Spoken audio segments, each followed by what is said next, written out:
আরে ওকে Ruby. Ruby চোখটা মুছে নাক টেনেই বলে, আই অ্যাম ওকে ম্যাম।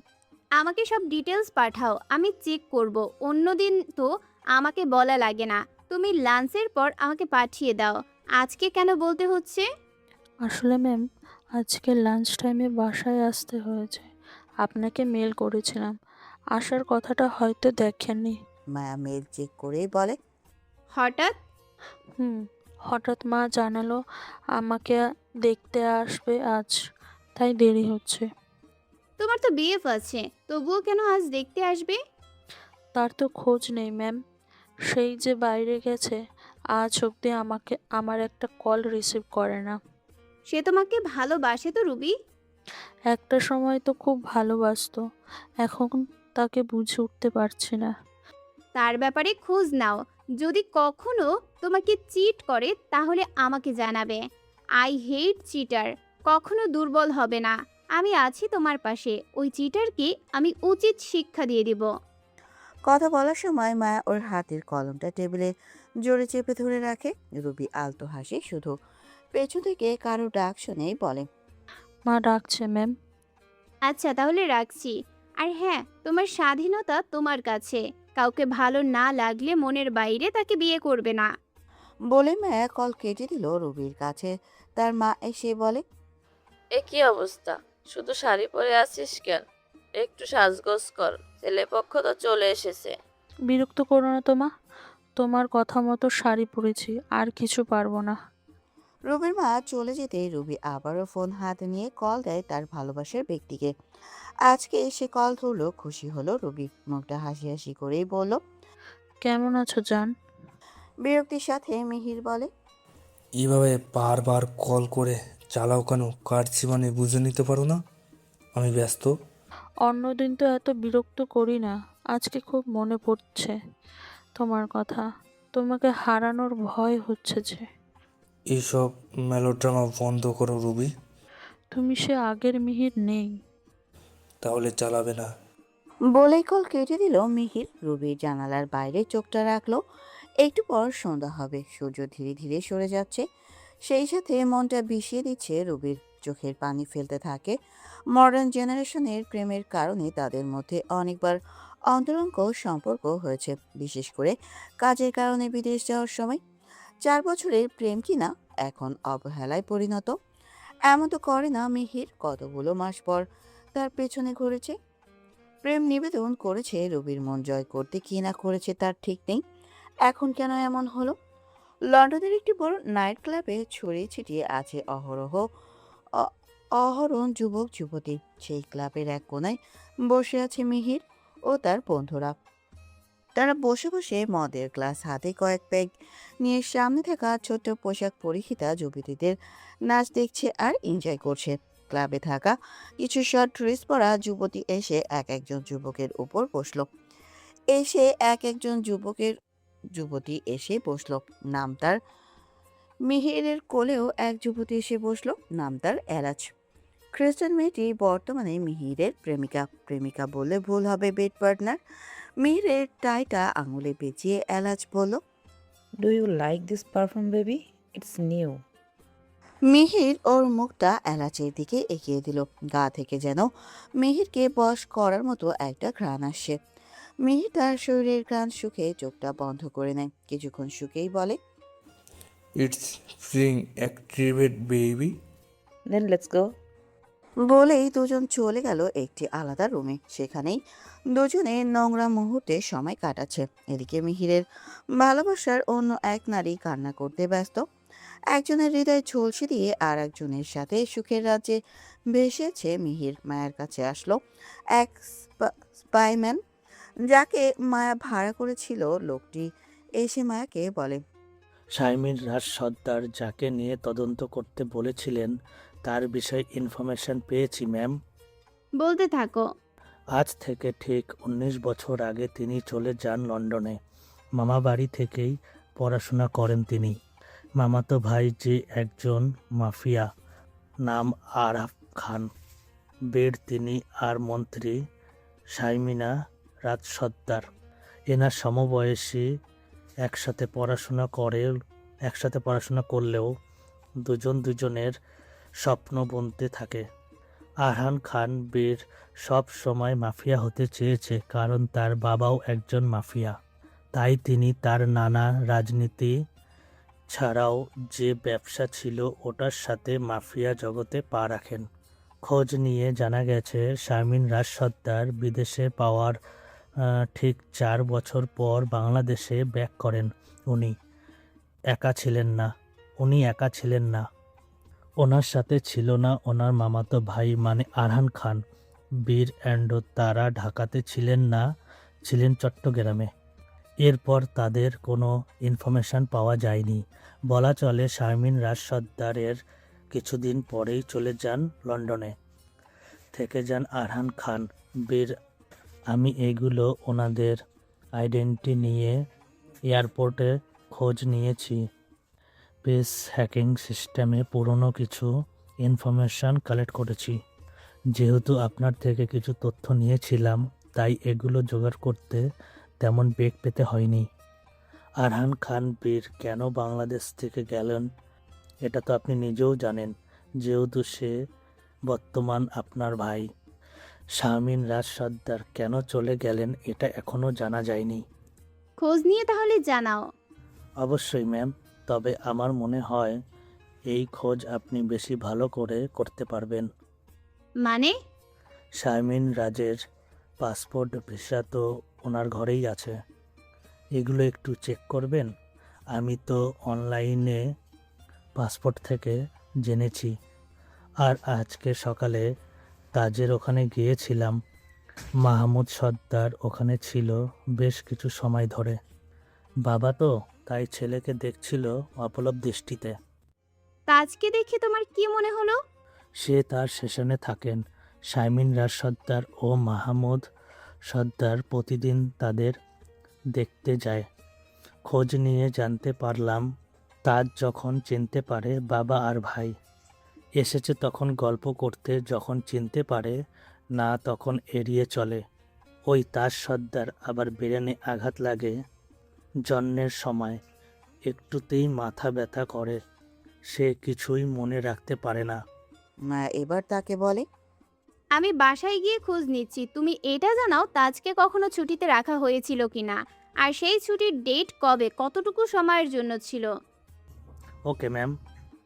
বলে লোকটি চলে গেল। মায়া আর অপেক্ষা করতে পারল না, হাত ঘড়ি দেখে নিল। সেই সকাল থেকে কাজ করেছে, লাঞ্চ করে আবারও কাজে বসেছিল। এখন তার আর কাজে মন নেই। দ্রুত চেয়ার থেকে উঠে চলে গেল বাসায়। বাকি কাজের দায়িত্ব তারেককে দিয়ে গেল। হিয়া মন খারাপ করে বসে আছে ক্যান্টিনে। ওর সামনে সে বসলো একটি মেয়ে, হিয়ার ফ্রেন্ড মানহা। হিয়াকে দেখেই বলে, মন খারাপ কেন রে তোর? হিয়া মানহার দিকে তাকিয়ে বলে, এমনি। কি হয়েছে বল? কিছু হয়নি দোস্ত, ভালো লাগছে না কিছু। তোর সেই ভাইকে দেখলাম কলেজে এসেছে, কোনো এক মেয়ের সাথে কথা বলছে। মনে হলো প্রেমে পড়েছে দুজনে। প্রেম করছে নাকি রে? ফ্রুকুচকে হিয়া বলে, আমার কোন ভাইয়ের কথা বলছিস তুই? ওই যে রৌদ্রদীপ রৌদ্র। হিয়ার বুকের মাঝে টক করে ওঠে। মানহার দিকে তাকিয়ে বলে, কোথায় দেখেছিস তুই তাকে? কলেজের পেছনেই, মেবি রেস্টুরেন্টে যাচ্ছে ওরা। ও, বলেই হিয়া উঠে বলে, আজ আসি রে। বিদায় জানিয়ে চলে যায়। বাইরে এসে ভাবলো একবার রেস্টুরেন্টে গিয়ে দেখা যাক সত্যি কি রুদ্র ওখানে আছে। রেস্টুরেন্টে সে হিয়া এদিক ওদিক তাকালো। কিছু দূর তাকাতেই দেখতে পেল একটি টেবিলে বসে আছে রুদ্র ও একটি মেয়ে। মেয়েটি হাসি হাসি মুখে কথা বলছে রুদ্রের সাথে। রুদ্র কি সুন্দর করে তাকে সায় দিচ্ছে। এক সময়ে মেয়েটি রুদ্রকে চামচ দিয়ে খাবার খাইয়ে দিতে নাই। রুদ্র কি সুন্দর সেই খাবার খেয়ে নিল। দেখে হিয়ার মাথা গরম হয়ে গেল। হিয়া দ্রুত গতিতে নিঃশ্বাস নিচ্ছে। রুদ্র খাবারটা মুখে নিয়ে পাশে তাকাতেই দেখতে পেল হিয়াকে। হিয়াকে দেখা মাত্রই রুদ্রের মুখের খাবার সব বেরিয়ে আসলো। হিয়া অশ্রুসিক্ত নয়নে চলে গেল সেখান থেকে। সামনে থাকা মেয়েটি রুদ্রকে বলে, আর ইউ ওকে বেবি? রুদ্র মোচালেও পারছে না হিয়াকে আটকাতে।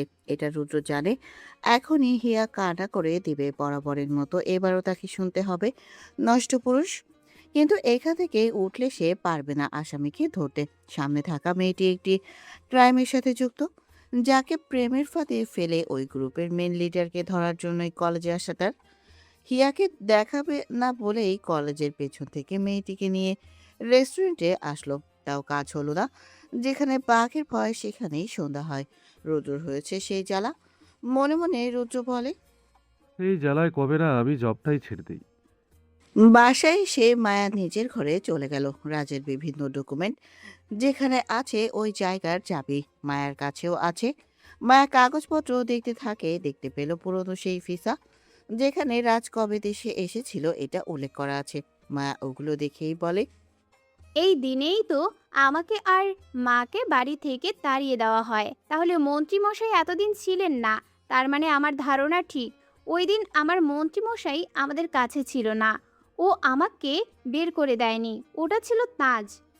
মায়ের কাছে আবারও কল আসে। মায়া রিসিভ করতেই ওপাশ থেকেই বলে, ম্যাম, আপনাকে একটি তালিকার ছবি পাঠিয়েছি, ওটা দেখুন। মায়া ছবিটি দেখলো। তাজ যেখানে থাকে ওখানকার পুরনো তথ্য। তাজকে 1 সপ্তাহে ছুটিতে বাসায় আনা হয়। গার্ডিয়ান সইতে আছে মালিনীর নাম। কাগজটি দেখে মায়া বলে, মায়া কল কেটে এবার মৃদু হেসে বলে, তুমি শিওর ওটা ওই সময়ের তালিকা? এত তাড়াতাড়ি পেলে কিভাবে? এগুলো এখানে ডকুমেন্ট আকারে থাকে ম্যাম। এক্সচেঞ্জটার মানি পকেটে গুঁজে দিয়েছি, তাই আপনার বলা সাল অনুসারে আমাকে খোঁজে দিল। একটা কাজ করো, ওখানে বলো মোহন সর্দার নামে একজন এই খোঁজ নিতে পাঠিয়েছে। আমি তোমার অ্যাকাউন্টে টাকা পাঠাচ্ছি। Okay ma'am. সোনালি আর মালিনী, এবার শেষ হয়ে যাবে। এরপর আবারও হাতে থাকা কাগজগুলো দেখে আনন্দে হাসতে থাকে। এই কাগজের সাথে কিছু ছবিও ছিল, মায়া আর রাজের ছোটবেলার ছবি। মায়া ওগুলো দেখে আনন্দে কেঁদে দেয়। চোখ থেকে তার পানি ঝরছে, মুখে হাসি ঝুলিয়েই আছে। ছবিতে থাকা রাজের মুখে হাত বুলিয়েই বলে, আমার পুতুল বর আমার মন্ত্রী মশাই। আমাকে সে কখনো আঘাত করেনি, বরং আমি তাকে আঘাত করেছি। আমার মন্ত্রী মশাইকে আমি নিজেই আঘাত করেছি, বারবার কষ্ট দিয়েছি। আমি এতটা নিষ্ঠুর হয়েছি। একটু কান্না করে মায়া আবারও ভাবে, ভাই আর মন্ত্রীমশাই তো একই দিনে দেশে আসে। ওই দিন মায়ের অ্যাক্সিডেন্ট হয়, আমি অজ্ঞান হয়ে যাই। আমার সেন্স ফিরে কিছুদিন পর ভাই আমাকে অ্যাসাইলামে পাঠায়। এরপর আমাকে আর বোনকে একসাথে তার বাসায় আশ্রয় দেয়। যেহেতু ওরা একই দিনে দেশে আসে, তাহলে এই অ্যাক্সিডেন্ট সম্পর্কে ভাই আর মন্ত্রীমশাই দুজনেই তো জানে। মন্ত্রীমশাই আমার সাথে দেখা দিল না কেন? ভাইকে শুধু আমার কাছে রেখে গেল কেন? মায়ের মৃত্যুর পর কি তাহলে মন্ত্রীমশাই আমাকে ফেস করতে চায়নি, নাকি অন্য কোনো কারণ আছে?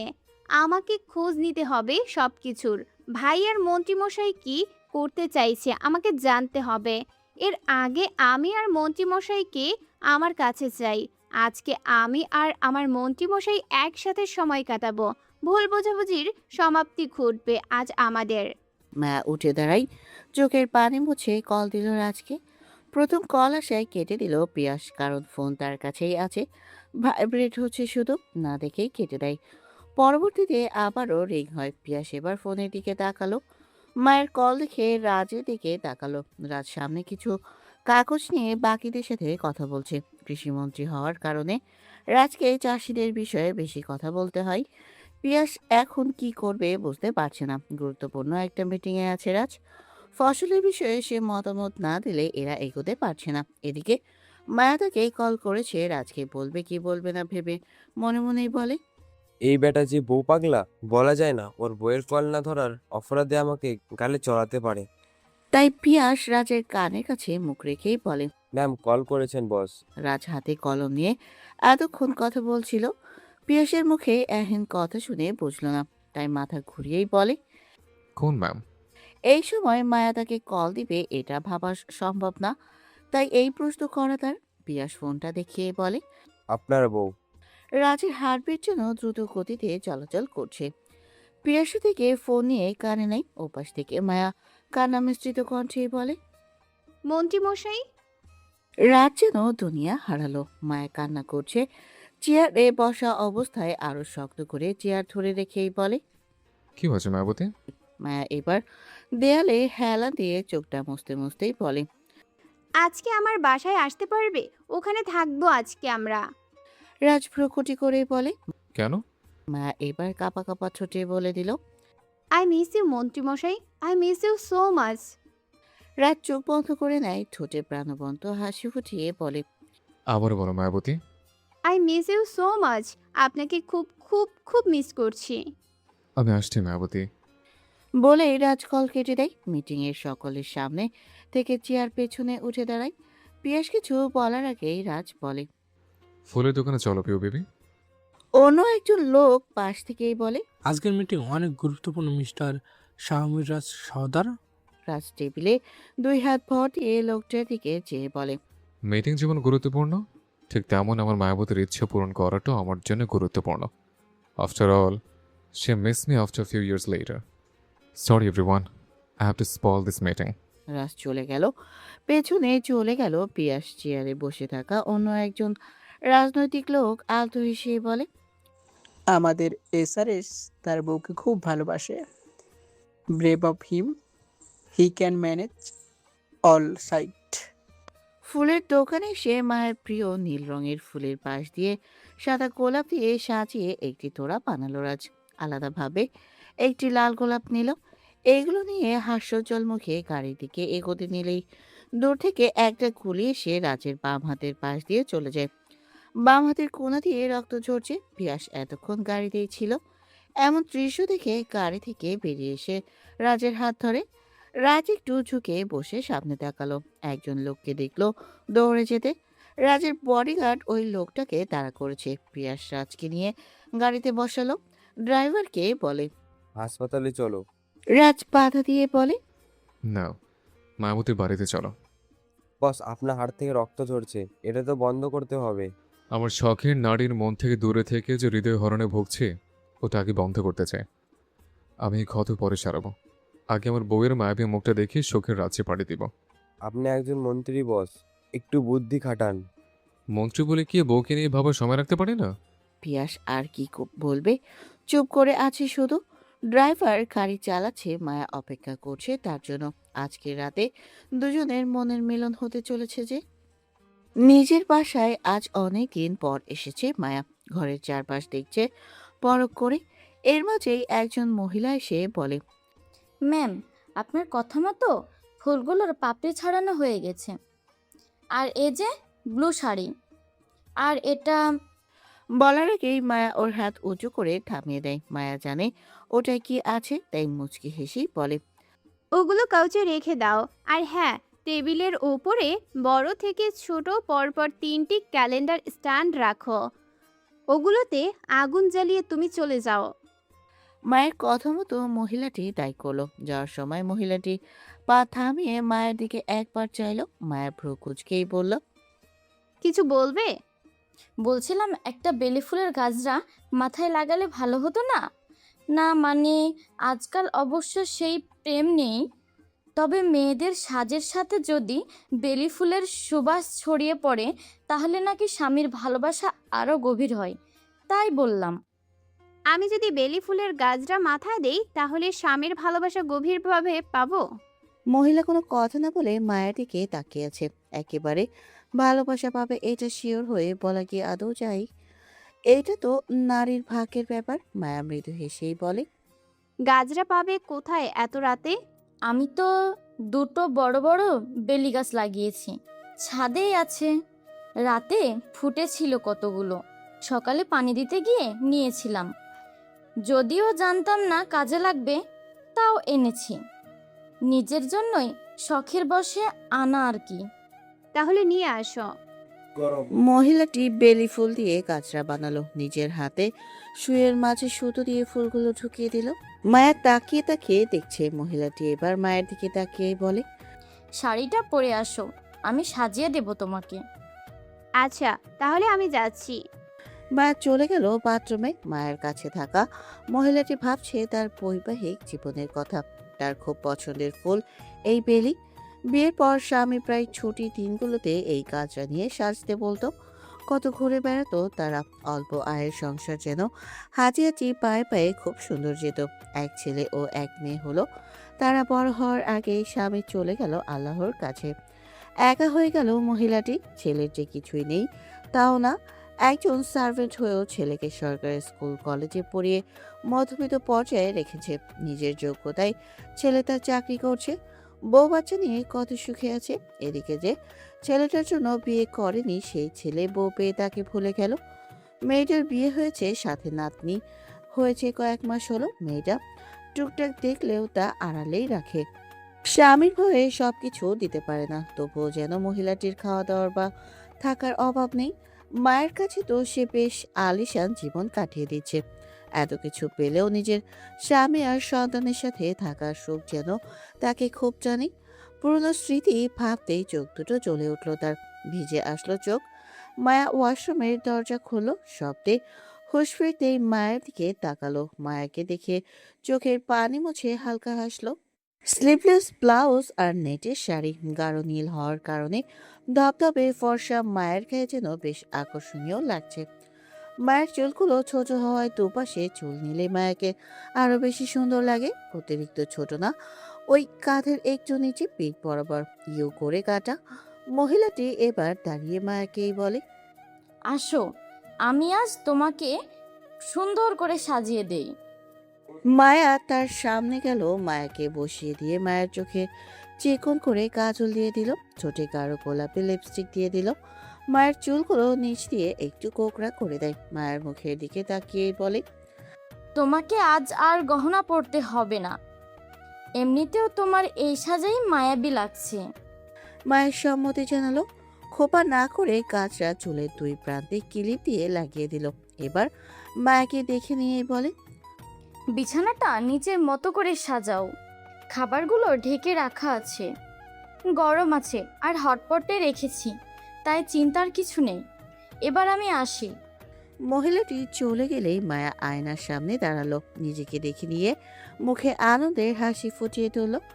অতঃপর ঘুরে ঘুরে নিজেকে দেখছে। পাশে থাকা ডালা নিয়ে গোলাপের পাপড়িগুলো বিছানায় ছিটিয়ে দিল। পাশে টেবিলে থাকা মোমবাতিগুলো নিজের হাতে নিয়ে দেখছিল। এর মাঝেই মায়ের কানে ভেসে আসে, মায়াবতী। রাজের মুখে উচ্চস্বরে নিজের নাম শুনে হাত থেকে মোমবাতিটা টেবিলের ওপর রেখে দরজার কাছে এলো মায়া। সিঁড়ির রেলিং ধরে দেখলো রাজ নিচে দাঁড়িয়ে আছে। সাদা পাঞ্জাবির সাথে গায়ে কালো চাদর জড়ানো। রাজে তাকে গলিবিদ্ধ হাতটা দেখাতে চাইছে না। মায়া রাজকে দেখে চোখের পানি মুছে দৌড় দেয়। শাড়ির কুচি বাম হাতে ধরে সিঁড়ির কাছে এগোতে নাই। মায়ের দৌড়ের গতি জানান দিচ্ছে আজ মায়া তার স্বামীকে মন ভরে আলিঙ্গন করতে প্রস্তুত। রাজ আলতো হেসে আশেপাশে তাকিয়ে সকল বডিগার্ডের উদ্দেশ্যেই বলে, বাচ্চারা চোখ বন্ধ করো, তোমাদের মন্ত্রী মশাই এখন প্রেম করবে। আশেপাশের সবাই চোখ বন্ধ করে নিল। মায়া সিঁড়ির শেষ 4-5 প্রান্তের কাছে এসে একটু দাঁড়িয়ে রাজকে অপলক নয়নে দেখতে থাকে। রাস্তার ডান হাত এগিয়ে দিয়েই বলে, আমার বক্ষে তোমাকে স্বাগতম মায়াবতী। মায়া এবার দৌড়ে এসে চাপটে জড়িয়ে ধরে রাজকে। দুহাত দিয়ে রাজকে খুব শক্ত করে জড়িয়ে ধরে। রাজের বাম হাতে বেশ ব্যথা পায়। ব্যথায় চোখ খিচে নেয় রাজ, তবুও বারণ করলো না মায়াকে, যেন এই ব্যথা তার কাছে কিছুই না। মায়া রাজের মুখটায় আজ নিজের মতো করে চুমু নিয়ে ভরিয়ে দিচ্ছে। এতটা রাজ আশা করেনি। সবকিছু যেন তার কাছে স্বপ্নের মতো লাগছে। রাজ না পেরে বলেই দেয়, আমি কি স্বপ্ন দেখছি মায়াবতী? কেন আপনি স্বপ্ন দেখবেন কেন? আমার মায়াবতী তো আমাকে এত ভালো কখনো বাসেনি, তাই মনে হলে স্বপ্ন দেখছে। এগুলো স্বপ্ন না মন্ত্রী মশাই, এগুলো বাস্তব। তার মানে আমার আজ নিজের বৌদের ইজ্জত হরণ হচ্ছে, তাই তো? মায়া হাত দিয়ে আলতো করে চাপড় মারল রাজের বুকের ওপর। রাজ মায়াকে আপদমস্তক দেখে নিল। মায়ের পেটের কাছে চোখ রাখতেই যেন চোখটা আটকে গেল। সাদা মাংসপেশি স্পষ্ট প্রকাশ পেয়েছে। রাজ পাশে থাকা গার্ডদেরও পিয়াসকে উদ্দেশ্য করেই বলে, প্রিয় বেবি, তোমরা এখন চোখটা বন্ধ রেখে এখান থেকে বিদায় নাও। এটা কেমন কথা? এতগুলো জায়গা দিয়ে চোখ বন্ধ করে হাঁটা কি সম্ভব? সবকিছুই সম্ভব। তুমি চাইলে আমার বউকে না দেখে সোজা অন্যদিকে দিয়ে চলে যেতে পারো। যদি আমার বউকে দেখার চেষ্টা করো তাহলে তোমার এই দুটি চোখ খুঁজে আমি আমার বউকে দেখার অপরাধে তোমার বউয়ের হাতে দিয়ে আসবো।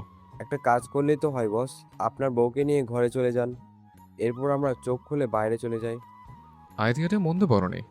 ভাবলে আইডিয়া কাজে লাগিয়ে আমাদের বেহাই দিন। রাজ দুষ্টু হেসে মায়াকে নিজের কোলে নিয়ে চলে যায় উপরে। মায়া রাজের কাঁধে এক হাত রেখে রাজের মুখের দিকে তাকিয়ে আছে। মায়াকে ঘরে এনে নিজের পা দিয়ে দরজাটা লাগিয়ে দিল। দরজায় শব্দ হতেই পিয়াস চোখ খুলেই বলে, বেটা বউ পাগলা মন্ত্রী চলে গেছে, এবার তোমাদের চোখকে স্বাধীন দিতে এদিক ওদিক ঘোরাতে পারো। পিয়াস চলে গেল, তার পিছে চলে গেল বাকি গার্ড। রাজ মায়াকে নিয়ে সোফায় বসলো। এরপর মায়ের গালে হাত রেখে মায়ের চোখের দিকে চোখ রেখেই বলে, আজ তোমার কি হয়েছে মায়াবতী? মায়ের রাজের কাছে এগিয়ে এসে বলে, বরকে নিজের করে পেতে চাই, তাই এসব করেছি। রাজঘরের চারপাশ দেখলো বিছানায় ফুলের পাপড়ি ছিটিয়ে আছে। কিছু কিছু ফার্নিচারের ওপরে ক্যান্ডেল স্ট্যান্ড রাখা। রাজ এবার মায়ের খুব কাছে আসলো। মায়ের কাছে আসতেই বেলি ফুলের ঘ্রাণ পেল। এই ঘ্রাণে ঘায়েল হয়ে গেল রাজ। মায়ের মুখটা এগিয়ে নিয়ে সোজা মায়ের ঠোঁটে নিজের ঠোঁট মিলিয়ে দিল। কিছুক্ষণ ঠোঁটের উপর কাজ চালিয়ে এবার মায়ের গালটাকে ঠোঁটিয়ে স্লাইড করতে থাকে। মায়া চোখ বন্ধ করে সায় জানালো। রাজের ইচ্ছা মতো তাকে আজ প্রেম নিবেদন করতে দিচ্ছে মায়া। রাজ চোখ বন্ধ রেখে মায়ের চুলের কাছে নাক নিয়ে নিঃশ্বাস নিয়ে মায়ের কানে দিল এক কামড়। মায়া একটু কেঁপে উঠল। রাজ চোখ বন্ধ অবস্থায় হেসে দিল মায়ের কানে, বিড়বিড় করেই বলল, দুষ্টুমি করবে না মায়াবতী। মায়া এবার রাজকে একটু সরিয়ে দিয়েই বলে, এত জোরে কামড় দিয়ে বলছেন দুষ্টুমি করব না? তুমি না নড়লে বলতাম নাকি? আচ্ছা চলুন, ডিনার তো করে নিন, না হলে রোমান্সের জন্য রাতে না খেয়ে থাকতে হবে। রাজ মায়ের কোমরটা নিজের কাছে এনেই বলে, তাহলে ডিনারের পরেই তোমার হটি নটি লুকস নিয়ে আমার সামনে আসতে। আজ রাতে তো আমার খাবার না খেয়ে তোমাকে খেয়ে ফেলতে ইচ্ছে করছে মায়াবতী। লুচ্চা মন্ত্রী মশাই এগুলো ছাড়া কিছুই বোঝে না। এগুলো কোনগুলো মায়াবতী? এই যে রোমান্সের পোকা। রোমান্স করতে দিচ্ছই বা কই? সবসময় বাধা দাও শুধু। আজকে দেব না বাধা, কিছু একটা খেয়ে নিন। খাবো না, পেট ভরা আছে। কি খেয়েছেন আপনি যে পেট ভরে গেছে? তোমার ঠোঁটের টেস্ট নিয়ে পেট ভরে আছে। কাছে আসো, আর একটু পেট ভরায়। ধুর। বলেই মায়া উঠে দাঁড়ালো। পাশে থাকা খাবারগুলো নিয়ে রাজের সামনে রাখলো। রাজ সোফায় বসে থেকে দেখছে পাশে যে একটা প্যাকেট আছে এটা অনুভব করলো, কিন্তু খুলে দেখলো না। মায়া প্লেটে খাবার বাড়তেই রাজ প্লেট নিয়ে নিল। মায়া অন্য প্লেটে খাবার নিতে চাইলে রাজ বলল, ওটা রেখে দাও। আমি খাবো না। খাবে আমার সাথে। আজকে এক প্লেটেই দুজন খাবো। মায়া মিষ্টি হাসি উপহার দিল। রাজ একটি চিকেন ব্রেস্ট ফ্রাই এর পিস নিজের মুখে নিয়ে মায়ের দিকে এগিয়ে এলো। মায়া বুঝে নিল তাকে কি করতে হবে।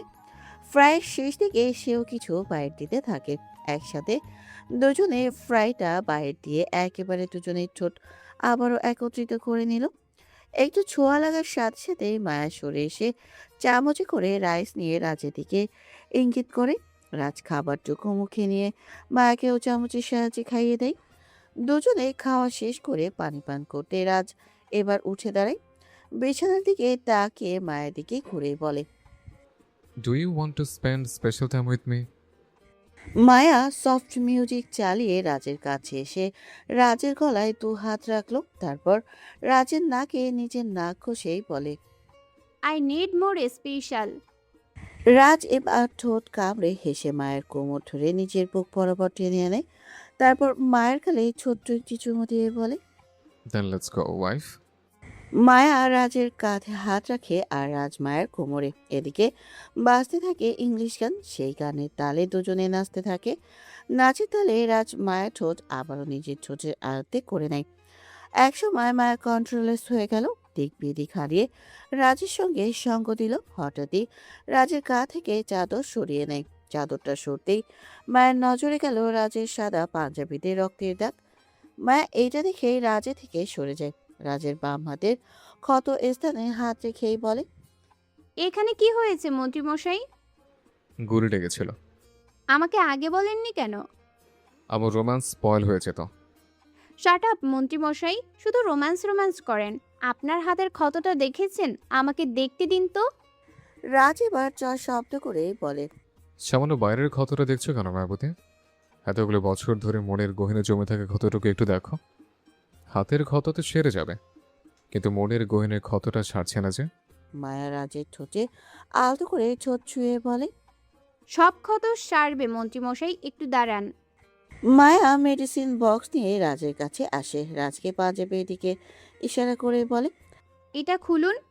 রাজ বুকে হাত রেখে মজা করে বলে, বউয়ের সামনে সতীত্ব হরণ করতে লজ্জা করে মায়াবতী। ফাজলামি করবেন না মন্ত্রীমশাই, আপনার হাতে ব্যান্ডেজ করতে হবে। তুমি খুলে দাও। মায়া এবার রাজের পাঞ্জাবির ওপরের বোতাম খুলে পাঞ্জাবি খুলে দেয়। এরপর রাজের বাম হাতে জগ থেকে অল্প পানি নিয়ে পরিষ্কার করে মলম লাগিয়ে দিল। রাজের ওই ক্ষতস্থানে একবার স্প্রে করে দিয়েছে পিয়াস, তাই অত চিন্তার কিছু ছিল না। মায়া কেমন করে ওঠে এটাই একবার দেখতে চাইল রাজ। মায়া এবার রাজের ক্ষতস্থানে ফু দিচ্ছে। রাজ মায়ের দিকে তাকিয়ে আছে। মায়া ফু দিয়ে এবার রাজের মুখের দিকে তাকালো, ভ্রু কুঁচকেই বলে। এভাবে তাকিয়ে আছেন কেন? রাজ মায়ের দুগাল টেনেই বলে, আমার কুটুস কুটুস বউটাকে দেখছে। কি সব নাম আবিষ্কার করেন আপনি? আমি বাচ্চা নাকি যে আমার মুখ ধরে টানছেন? আমার বউটা তো একটা বাচ্চা, অন্তত আমার কাছে। মন চায় তার গাল ধরে টানি। ও লেলে।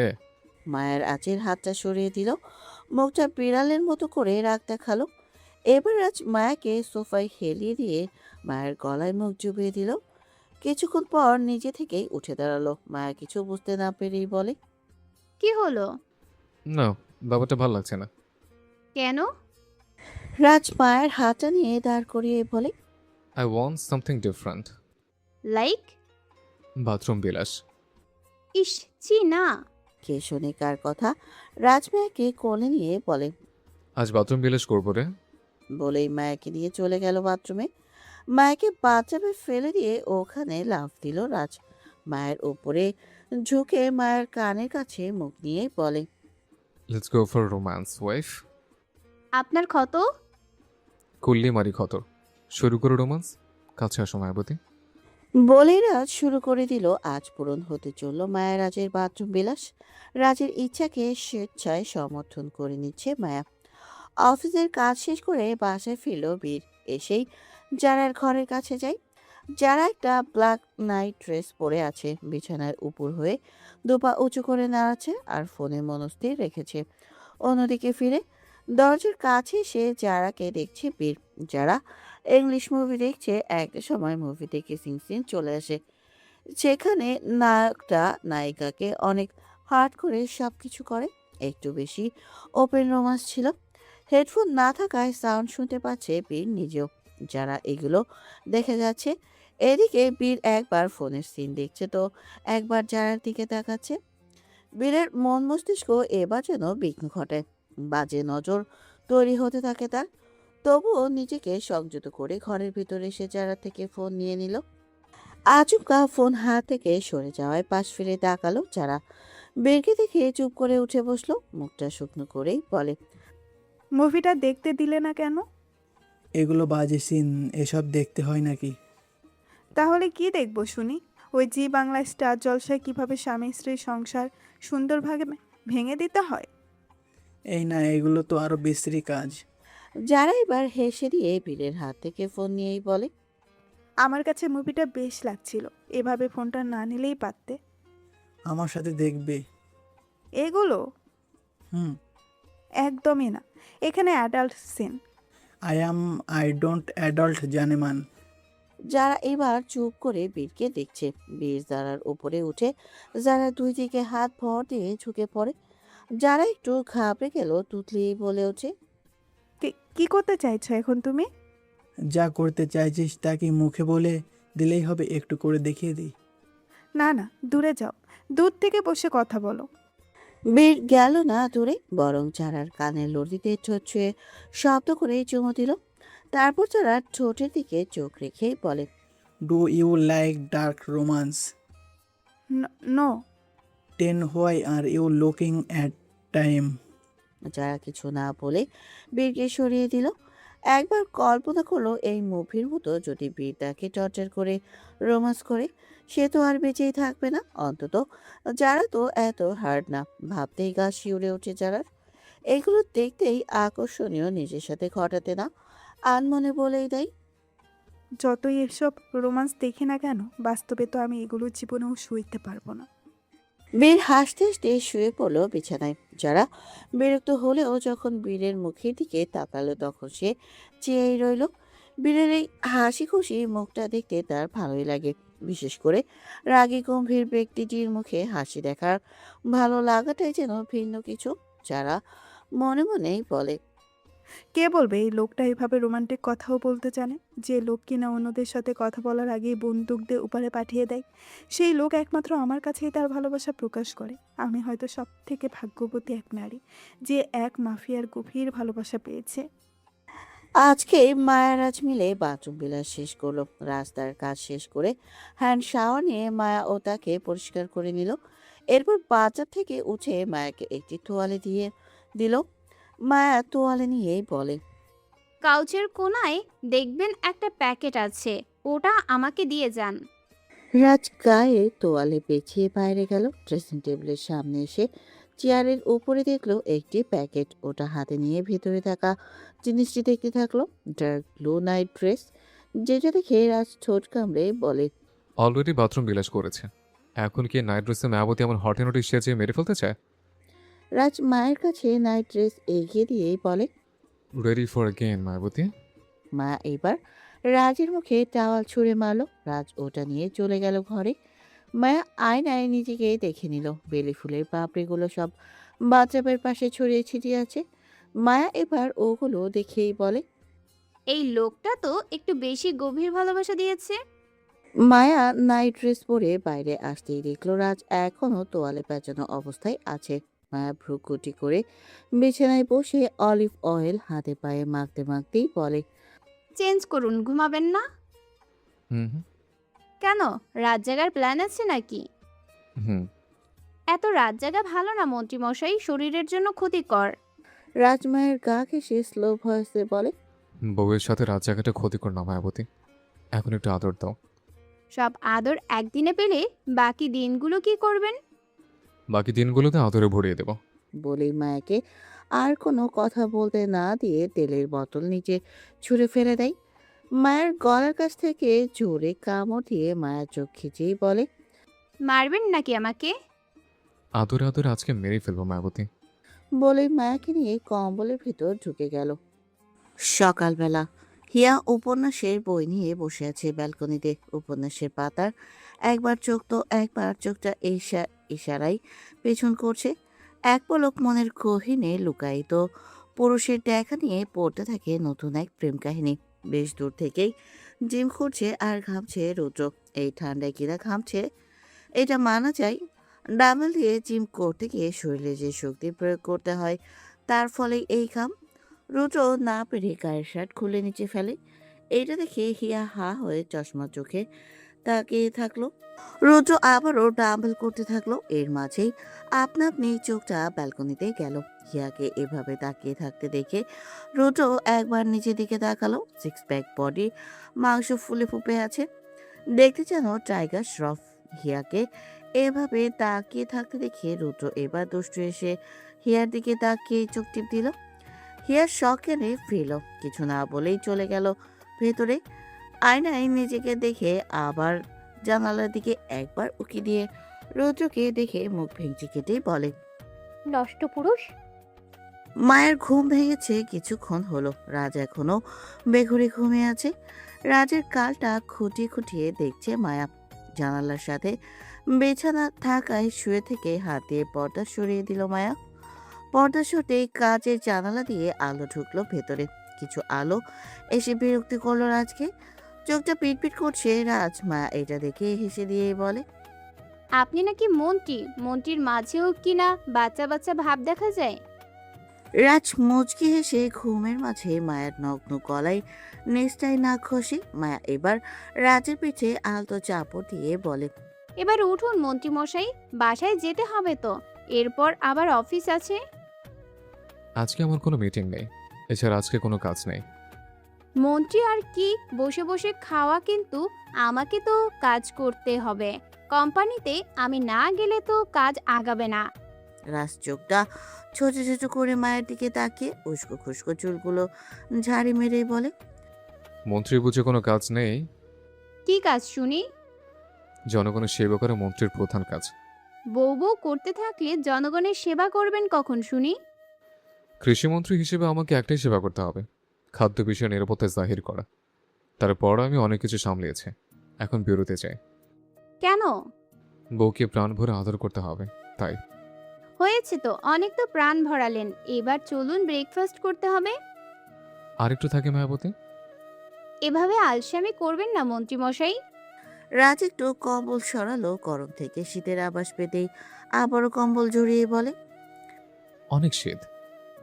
শীতের আগমন চলছে যে। এজন্যই বলছে এখন উঠতে হবে না, ঠান্ডা লেগে যাবে। আপনি না জনগণের সেবা করবেন? সকাল সকাল জনগণ না, বউকে সেবা করতে চাই। মন্ত্রী মশাই। নো মোর ওয়ার্ডস মায়াবতী। বলেই মায়ার ঠোঁটে মর্নিং কিস দিতে শুরু করে। কিছুক্ষণ পর রাজ উঠে মায়াকে কোলে নিল। মায়া প্রকটি করে বলে, আবার? রাজ মাথাটা নাড়িয়েই বলে, এখন আর আদর দিয়ে কষ্ট দেব না মায়াবতী, এখন তোমার আমার থেকে ছুটি। তাহলে কোলে নিলেন কেন? একসাথে বাথরুমে গিয়ে শাওয়ার নেব, তাই। মায়ের রাজের বুকে আলতো চাপড় মেরেই বলে, আপনার দিন রাত শুধু বাথরুম বিলাস। ওখানে যে কারো নজর নেই। বলেই চলে গেল। দুজনে আবারও বাথটাবে। মৌ আর পিয়াস উঠে আয়নায় সামনে দাঁড়িয়ে নিজেদের পরিপাটি করে নিল। পিয়াস মাথার চুলগুলো ঠিক করে বলে, আমার সম্পর্কটা অতিরিক্ত এগিয়ে নিলাম বলে মনে হয় না। মৌ গলার দুপাশে পারফিউম দিয়ে পিয়াসের দিকে ফিরেই বলে, এমনটা তো মনে হয় না আমার কাছে। তোমার কাছে এমন মনে হয়? আমরা একে অপরের পরিচিত না, তারপরও 2 রাত একসাথে বৌদ্ধ সম্পর্কে জড়িয়েছি আর নিজেদের মানিয়েও নিয়েছি। কেমন যেন তাড়াহুড়ো লাগলো। মৌ মৃদু হেসে পিয়াসের গলা জড়িয়ে বলে, স্বামী স্ত্রীর সম্পর্ক যত দ্রুত গভীরতা থাকবে তত দ্রুত সম্পর্ক মজবুত হয়। আমি আর তুমি যদি এখন গুটি গুটি পায়ে এগোতাম, তাহলে এই সম্পর্কের মাঝে একটা দেওয়াল চলে আসার সম্ভাবনা ছিল। একজন স্ত্রী হিসেবে এই দেওয়াল আমি তৈরি করতে চাই না। তুমি কি সত্যিই আমার মতন গরিবকে মেনে নিয়েছো? গরিব হলেও তুমি আমার স্বামী। ভাগ্যক্রমে আমার নিয়তিতে জড়িয়েছ। এখন ভালোবাসা বৃদ্ধি করাটা জরুরি। আমি তো মিশন শুরু করেছি, এখন তুমিও করো। পিয়াস হেসে দিল।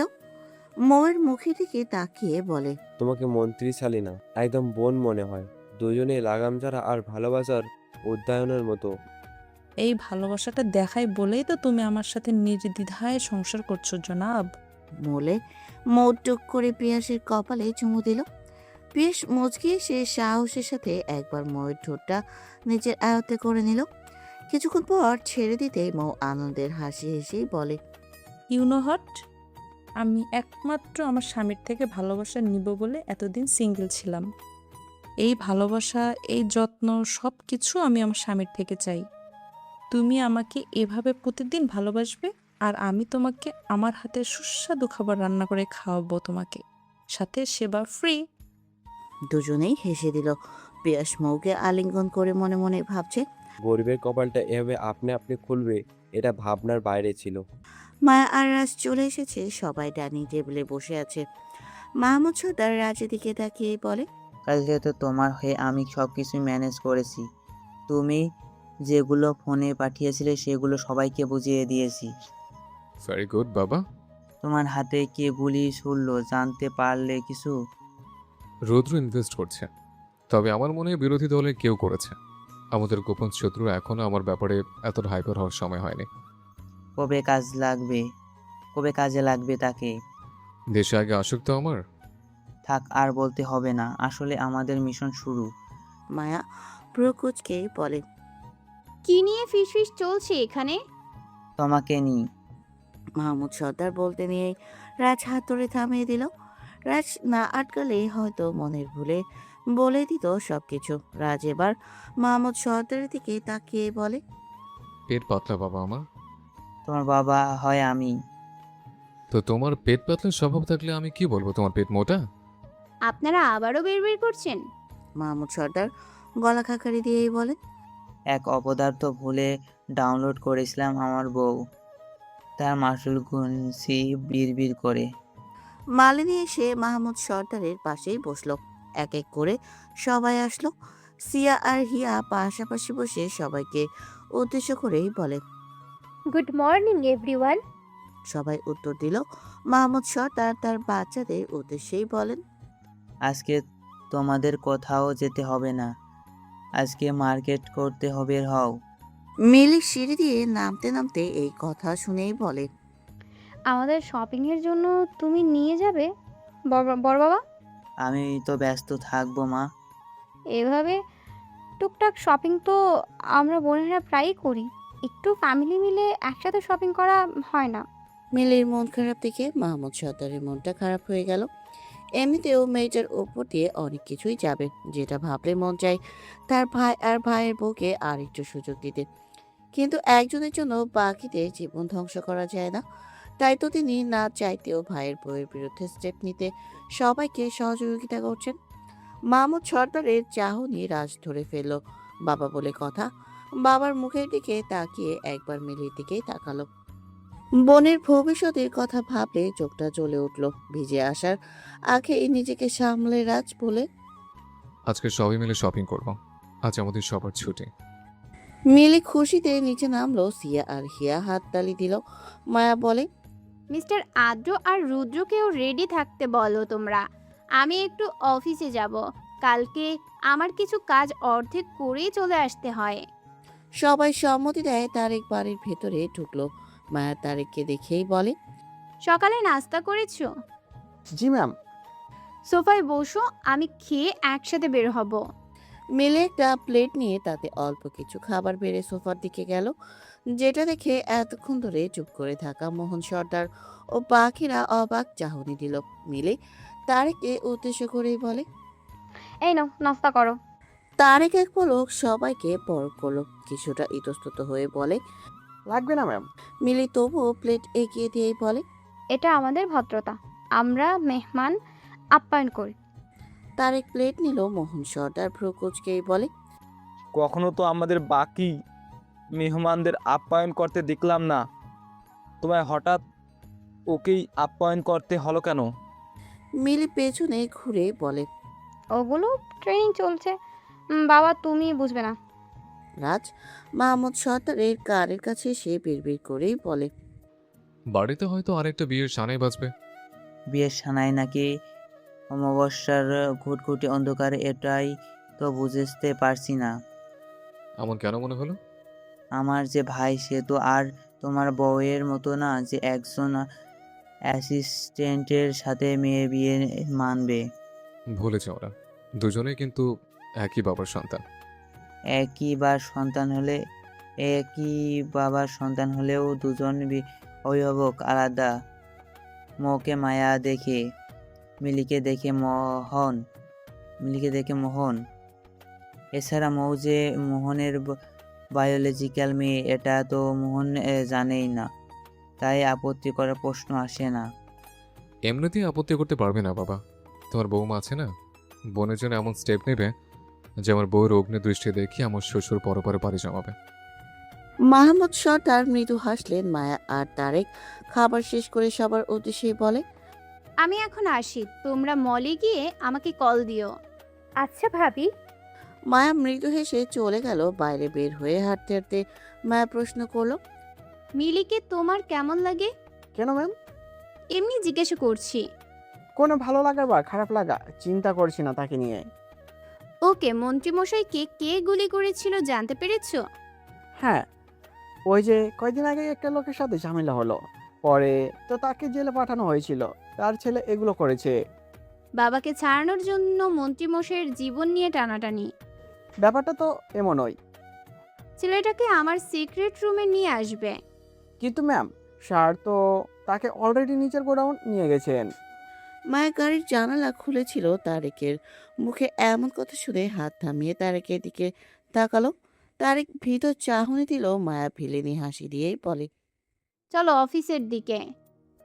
তারেক গাড়িতে উঠে ড্রাইভিং করতে থাকে। মায়া ফোন দেখছে আর বলে, সুপার মডেল ইনসিয়ার সাথে কথা হয়েছে? হ্যাঁ, কি মতামত? প্রথমে মডেলের জন্য রাজি ছিল না।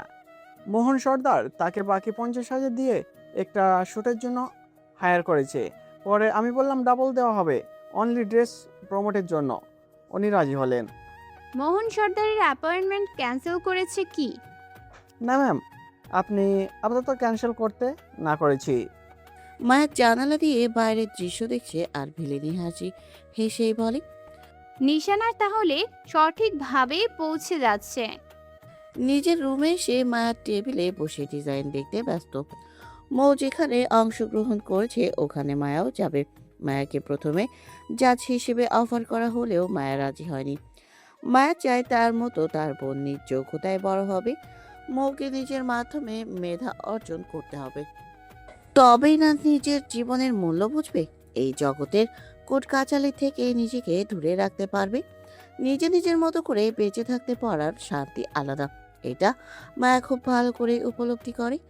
মায়া কাগজগুলো দেখে নেয়, এর মাঝে কল দিল রুবি। জানালো, আমাদের অফিসে আজ আপনার সাথে একজন দেখা করতে এসেছে। আমার সাথে? বলল এই ফ্যাশন হাউসের ওনারের সাথে দেখা করতে চায়, শুধু আপনার নাম জানে না। কি বলছিলে তুমি? আমার সাথে দেখা হয়নি ম্যাম, আমি আপনার রুমে ফাইলগুলি ঠিক করছিলাম, আমাকে ম্যানেজার জানালো। সে কি আমার নাম বলেছে? উনি বলেছেন আপনার অনুমতি ব্যতীত আপনার কাছে যেতে দেওয়া যাবে না। মায়া এবার একটু ভাবলো, অতঃপর বলে, ওনার একটা ছবি বা যেখানে উনি আছে ওই জায়গার ফুটেজ আমাকে পাঠাও। ওনাকে কি ওয়েটিং রুমে রেখে দেব? হ্যাঁ। রুবি লোকটিকে ওয়েটিং রুমে থাকতে বলে মায়াকে ফুটেজটা পাঠালো। মায়া ওটা দেখে স্পাইম্যানকে কল করেই বলে, এই লোকটার ডিটেলস জানাও। এদিকে শিবচরের শোরুমে এসে অপেক্ষা করে লোকটা বিরক্ত হয়ে বসে আছে। না পেরে কল দিল সোনালীকে। জানালো, এই মেয়ে তো দেখা দিচ্ছে না, উল্টো 1 ঘন্টার উপরে আমাকে অপেক্ষা করাচ্ছে। তোমাকে যার শোরুম পাঠিয়েছি তার বংশ সম্পর্কে কোনো ধারণা আছে তোমার? ওই মেয়ে নানা থেকে মা সবার মাথায় বুদ্ধিতে ভরপুর ছিল। ওদের বাজিমাত করতে আমাকে কাঠখড় পোড়াতে হয়েছে। মেয়েটাকে কাঁচা খেলোয়াড়ই ভেবো না। 1 ঘন্টা তো অল্প সময়। আজকে এই লিস্ট করার সময়ও পাও কিনা দেখো। আমার টাকা বাড়িয়ে দিতে হবে। দিব। এখন কল কাটো। তোমাকে যেভাবে বললাম ওইভাবে কাজের অফার করবে, যেন কোনো সন্দেহ না করতে পারে। Okay ma'am. আড়ালে এইগুলো মায়ের শিবচরের ম্যানেজার ভিডিও করে মায়াকে পাঠালো। মায়া ভিডিও দেখে বুঝে গেল সব। আলতো হাসতেই স্পাইম্যানের কল আসলো। মায়া রিসিভ করতেই ওপাশ থেকেই জানালো, অবৈধভাবে ড্রাগ স্লাইয়ের জন্য এই লোকটাকে জেলে নেওয়া হয়েছে কয়েকবার। এছাড়া এর যে লিডার সে ওকে সারিয়ে দেয়, তার নাম ওখানে প্রকাশ্য। আপাতত এইটুকুই তথ্য জানা গেল। মায়া এবার বলে ওঠে, আচ্ছা ঠিক আছে। কল কেটে মায়া এবার রুবিকে কল দিয়ে বলে, আমার চেয়ারে আজ তুমি বসবে রুবি। কানে ব্লুটুথ রাখো। যেভাবে শিখিয়ে দিব সেভাবে উত্তর দিবে। আর হ্যাঁ, টেবিল থেকে আমার নামের ডেস্ক নেম প্লেটটা সরিয়ে দাও। ওখানে তোমার নামের ডেস্ক নেম প্লেট রাখো। কিন্তু ম্যাম, কেন? It's important. Okay ma'am. Maya এবার মৃদু হেসে উঠে দাঁড়ালো। উদ্দেশ্য এখন প্রতিযোগিতার ওখানে যাওয়ার। মায়ের কথা মতো রবি সবকিছু ঠিক করলো। এরপর ম্যানেজারকে বলে, ওনাকে পাঠাও। ম্যানেজার লোকটিকে নিয়ে আসলো। রুবি ইশারা করলো সামনে চেয়ারে বসার জন্য। লোকটির শার্টের বোতামে ক্যামেরা সেট করা, যেখানে রবির মুখটা ভিডিও হচ্ছে। লোকটা একটা ফাইল দিয়ে বলে, আমাদের নতুন কোম্পানি যেখানে আমরা প্রথম কাজেই প্রফিট করতে পেরেছি, এখন আমরা চাই আপনার এই শোরুমের সাথে শেয়ার করতে। রবি কাগজগুলো দেখে বলে, আমার এই শেয়ারিংয়ে বেনিফিট? অন্তত শিবচরের এই শর্মাটা ভিডিওতে ছাড়তে পারবে না। আমি শুনেছি এটা আপনাদের বংশীয় ব্যবসা, আপনার নানা। এরপর আপনার মা এ- এরপর আপনার মা এটাকে এগিয়ে নিয়ে এসেছে। যেহেতু এত দূর এগিয়েছে, সেহেতু এই জেনারেশনে এসে আরও উন্নত করতে চাইবেন, তাই না মিস করি। নামটা বলার আগেই টেবিলের দিকে তাকালো একবার। রুবি কিছুটা অনুমান করলো ব্যাপারটা। মায়া সবকিছু শুনছিল, মনে মনে হাসলো শুধু। সোনালির খেলাটা পুরোপুরি না বুঝলেও এই মহিলা যে তাকে খুঁজতে ব্যস্ত এটা মায়ার বোঝা হয়ে গেল। মোহনাকে রুবি ভাবছে এখন ওরা। মায়া রুবিকেই বলে, ডিলটা নিতে রাজি হবে না। বলো এটা আমার এই পর্যন্তই রাখার ইচ্ছা, ভিডিও অবধি ছড়ানোর কোনো ইচ্ছা নেই। এতদিন যেভাবে চলেছে একইভাবে চালাবো। রুবিও ঠিক একই কথা জানিয়ে দিল। লোকটা আরেকবার অফার করলো। রুবি তবুও অফারটা অ্যাকসেপ্ট করলো না। লোকটা হতাশ চাহনি দিয়ে বিদায় নিল।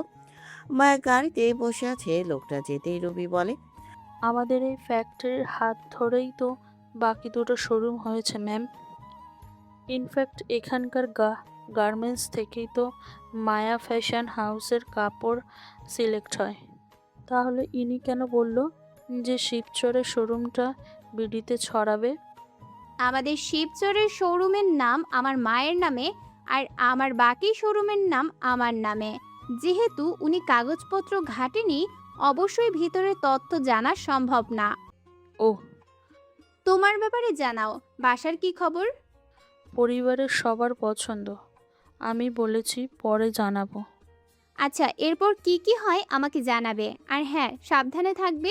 হয়তো আমি ভেবে তোমার উপর রিস্ক আসতে পারে। আমি তোমার পিছনে গার্ড রাখবো, ভয় নেই তোমার। শুধু এখন তোমাকে আমার ফ্যাশন হাউসের মালকিন হয়ে থাকতে হবে। ওকে ম্যাম। মায়া কল কাটলো। কান থেকে ব্লুটুথ সরিয়ে বাইরের প্রকৃতি দেখতে থাকে। ড্রাইভার গাড়ি থামালে মায়া দরজা খুলে বাইরে বের হতে নিলেই একটি হাত মায়ের সামনে এগিয়ে আসে। মায়া হাতের মালিকের দিকে তাকাতেই মৃদু হাসলো। মায়ের আজকে দেখে হেসে দিয়েই বলে, আপনি এখানে কেন মন্ত্রীমশাই? একমাত্র শালের আজ ক্যারিয়ার জীবনের প্রথম স্টেপ। দোলাভি হিসেবে পাশে না থাকলে বউ কষ্ট পাবে যে। শালীর প্রতিযোগিতায় দুলাভাই থাকার সাথে বউয়ের সুখ দুঃখের ব্যাপারটা কোথা থেকে আসে? আমার বউ আমার মায়াবতী, তার সুখ তার দুনিয়া একমাত্র তার বোন। সে বোন তো আমার শালী। শালের জীবনে যখন আলোর খেলা শুরু হবে, আমার মায়াবতীর মুখে এক চলতে হাসির রেখা দেখা দেবে। এটাই যে স্বামী হিসেবে আমার প্রশান্তি। আপনি আমার ছোট ছোট সুখগুলো কি সুন্দর গুছিয়ে দিচ্ছেন মন্ত্রীমশাই। তোমার মন্ত্রী মশাই তোমার জন্য সমস্ত সুখ জমিয়ে রেখেছে মায়াবতী।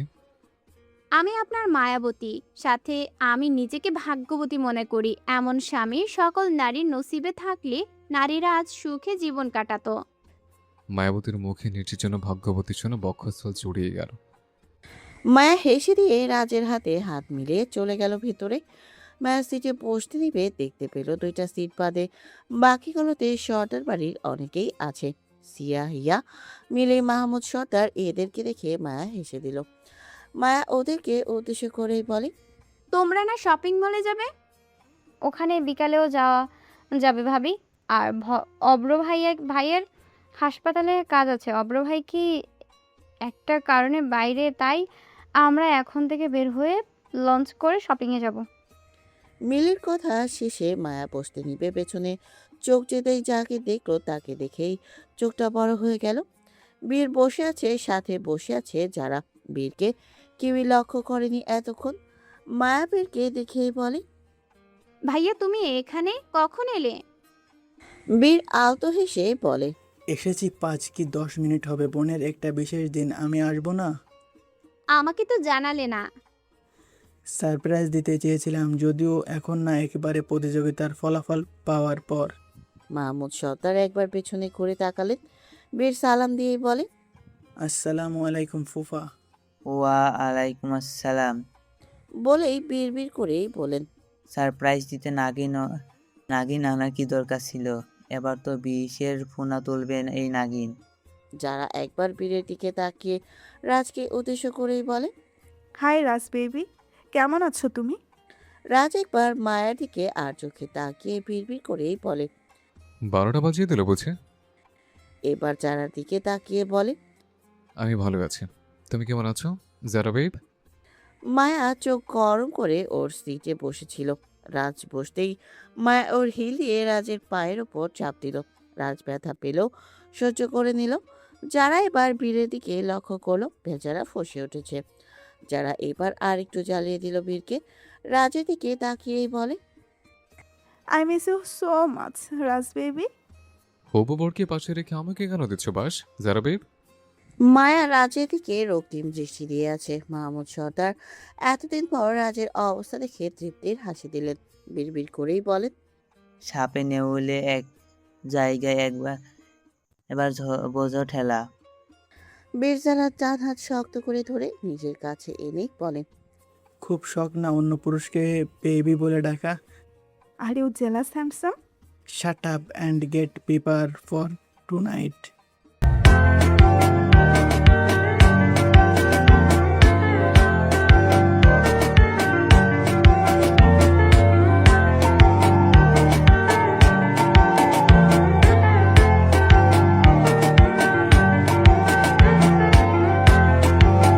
দেখা হচ্ছে পরবর্তী পার্টে। টাটা।